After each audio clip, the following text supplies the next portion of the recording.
Welcome back to topic maths classes. Hope आप सब बढ़िया होंगे और आप सबकी प्रिपरेशन भी अच्छी चल रही होगी। Today is the day 48 of our 70 important question series और आज हमारे 8 चैप्टर्स कंप्लीट हो जाएंगे। ठीक है, कल से हम एप्लीकेशन ऑफ ट्रिग्नोमेट्री स्टार्ट करना चालू करेंगे।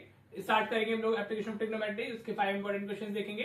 राइट, लेकिन अगर आप फर्स्ट ऑफ ऑल अगर आप चैनल पर नए हैं आप प्रीवियस वीडियोस देख लीजिएगा ताकि आपके जो चैप्टर्स है वो अच्छे से आपके स्ट्रॉन्ग हो जाए। ठीक है बेटा, देखो अगर आपने कल वाली वीडियो देखी होगी तो हमने उसमें आइडेंटिटी बेस्ड प्रूविंग क्वेश्चंस किए थे और जो like fix type of question है वो 3 मार्क्स के लिए हर एक के पेपर में आएगा ही आएगा। Right, whether you are basic math student और you are standard math student तो आपको वो आने ही वाला है। राइट, तो बेसिक मैथ्स वाले के लिए थोड़ा इजी हो जाता है, लेकिन ऐसे कुछ नहीं कि ज्यादा इजी होगा, वो सेम लेवल ही ऑलमोस्ट सेम लेवल ही होता है, थोड़ा बहुत माइनर डिफरेंस होता है। ठीक है बेटा जी। राइट, अगेन एनसीईआरटी के जो हमारे ट्रिग्नोमेट्रिक प्रूविंग क्वेश्चंस हैं, राइट, वो आप सारे कर लेना। मैंने बताया था कि वो आपको चैनल पे मिल जाएंगे, आपको प्लेलिस्ट के अंदर मिल जाने हैं। राइट बेटा जी, और जो एग्जांपल्स होते हैं वो भी आपको कवर कर लेने। ठीक है बेटा, in case you have any doubt in any question please आप उसको कमेंट बॉक्स में शेयर कर देना ताकि मैं आपका डाउट ले सकूं और आपके साथ में डिस्कस कर सकूं। ठीक है बेटा जी, तो चलिए अब अपनी वीडियो क्वालिटी को 720 पिक्सल पे सेट कर लीजिए। स्टार्ट करते हैं आज की वीडियो। देखो बेटा, मैंने एक क्वेश्चन लिया है, अभी ये रिसेंट ईयर्स का, ये 25 स्टैंडर्ड में आया है 3 मार्क्स के लिए। देखो कैसे करना है इसको।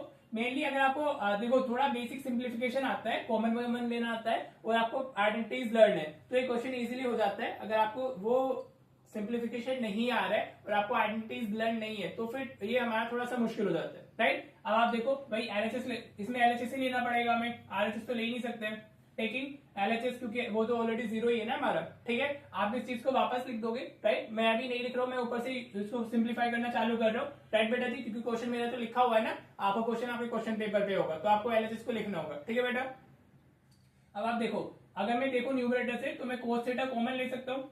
हाँ जी बेटा, इन दोनों टर्म से कोस कॉमन आ सकता है ना, यहाँ पावर 1 है पावर 3 है। राइट, तो अगर पूरा कॉमन आगे कोस थीटा कॉमन लिया तो यहाँ तो 1 बच जाएगा। राइट बेटा जी, और यहाँ पे हमारा क्या होगा, ये एक पावर कम हो जाएगी तो this will be -2 cos square theta.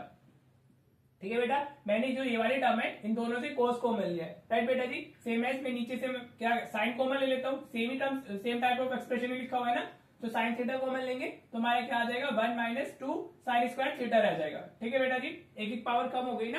Right, जब पूरी टर्म कॉमन हो जाती है तो वहां 1 बचता है और बाकी पावर से एक पावर कम हो जाती है। ठीक है जी, जो भी आप कॉमन ले लो, अगर सिंगल पावर कॉमन लिए तो 1 पावर कम होगी, डबल पावर 2 पावर कॉमन ले लो तो 2 कम हो जाएगा। इस तरीके से होता है। ठीक है, now we have what plus cos theta लिखा हुआ है साथ में हमारा। ठीक है बेटा जी, अगर आप ये देखो तो cos बाय साइन, इसको आप क्या लिख सकते हो, cos थीटा लिख सकते हो। हाँ जी, ये cos बाय साइन क्या हो गया, cos थीटा हो गया ना। अब ये ऊपर हमारा क्या है, इस 1 को मैं क्या लिख सकता हूँ, sine square theta plus cos square theta. हाँ जी बेटा, sine square theta plus cos square theta 1 होता है तो आप sine square plus cos square को 1 लिखो या आप 1 को sine square theta plus cos square theta लिख लो। राइट बेटा, then we have what -2 cos square theta. मैंने इस वाले 1 को sine square theta plus cos square theta लिखा है। ठीक है जी, सेम ऐसे नीचे करने वाला हूँ, इस 1 को मैं क्या डाल दूंगा, sign square theta plus cos square theta डाल देते हैं और साथ में हमारा क्या लिखा है -2 साइन स्क्वायर थीटा लिखा है। ठीक है बेटा जी, और इधर हमारा क्या आ गया प्लस cos थीटा आ गया। ठीक है जी, क्लियर, होप आपको यहाँ तक क्लियर हो रहा होगा। मैंने सिर्फ 1 को sine square theta plus cos square theta से रिप्लेस किया। राइट बेटा, नाउ देखो अब सिंप्लीफिकेशन करते हैं अपना cos थीटा, ये क्या लिखा है हमारा साइन स्क्वायर थीटा लिखा हुआ है और ये cos स्क्वायर थीटा माइनस हमारा 2 cos स्क्वायर थीटा, तो ये -cos स्क्वायर थीटा हो जाएगा। ठीक है बेटा जी, 1 - 2 है ना, 1 - 2 इज व्हाट -1 हो गया तो cos square theta -2 cos square theta क्या होगा, -cos स्क्वायर थीटा हो जाएगा। सेम एज अगर आप नीचे देखते हो तो हमारे क्या लिखा हुआ है, sign square theta -2 sign square theta, तो 1 - 2 वापस माइनस होगा तो इस बार माइनस साइन स्क्वायर थीटा आ जाएगा और ये क्या है प्लस cos स्क्वायर थीटा है। ठीक है बेटा जी, होप आपको क्लियर हो रहा होगा मैं क्या कर रहा हूँ। मैंने यहाँ पे पहले 1 को रिप्लेस किया है, फिर cos -1 - 2 cos स्क्वायर 1 - 2 तो अब इस बार साइन के साथ लिखा है तो 1 sign square theta -2 sign square theta minus sine square theta.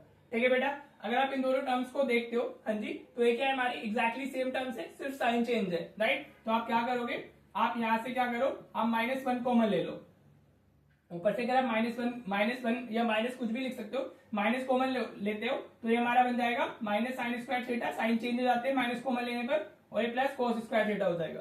Right, ऊपर से मैंने माइनस कॉमन लिया है, मैं सिर्फ आपको शो करने के लिए कर रहा हूँ, -1 यहाँ पर लिख रहा हूँ, बाकी मैं इस -1 को इसके साथ में भी लिख सकता था। ठीक है जी, अभी डिनोमिनेटर में हमारा क्या है, that is minus sine square theta plus cos square theta, ये लिखा हुआ है।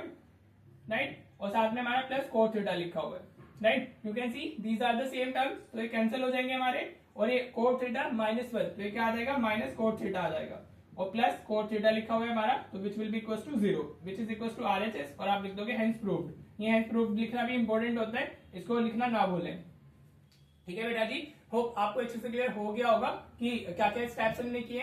बेसिक कैलकुलेशंस है, अगेन आई एम सेइंग कि अगर आपको बेसिक कॉमन लेना आता है और आपको ट्रिग्नोमेट्रिक आइडेंटिटीज लर्न है, देखो sign square theta plus cos square theta 1 होता है, कहीं पर आप इसको 1 लिखोगे, राइट, और कहीं पर आप 1 को ये लिखना होगा, तो आइडेंटिटी की बहुत सी फिजिबिलिटीज होती है। ठीक है जी, तो चलिए, in case if you are okay with this question, अगर आपको कोई भी डाउट रहता है तो आप वो कमेंट बॉक्स में मुझे बता दिया कीजिए, हम इसको वापस भी डिस्कस कर सकते हैं। ठीक है बेटा, तो चलिए अब आपके होमवर्क क्वेश्चन देख लेते हैं।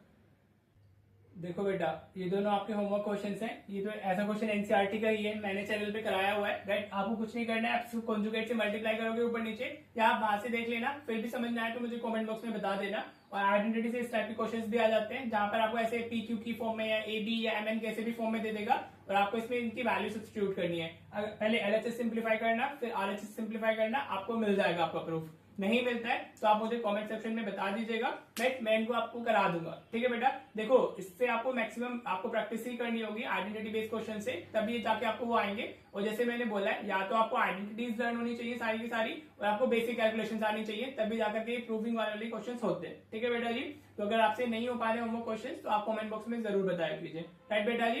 तो विद दिस क्वेश्चन आज हमारे ट्रिग्नोमेट्री के 5 इंपॉर्टेंट क्वेश्चंस खत्म हो गए, right. From the next class हम लोग अपना स्टार्ट करेंगे एप्लीकेशन ऑफ ट्रिग्नोमेट्री। ठीक है बेटा जी, तो चलिए, अगर आपको वीडियो पसंद आई है तो आप इसको अपने फ्रेंड्स के साथ शेयर कर देना, और इसको लाइक एंड कमेंट भी कर देना। ठीक है बेटा जी, तो चलिए मिलते हैं फिर नेक्स्ट वीडियो में। Thank you so much for watching the video.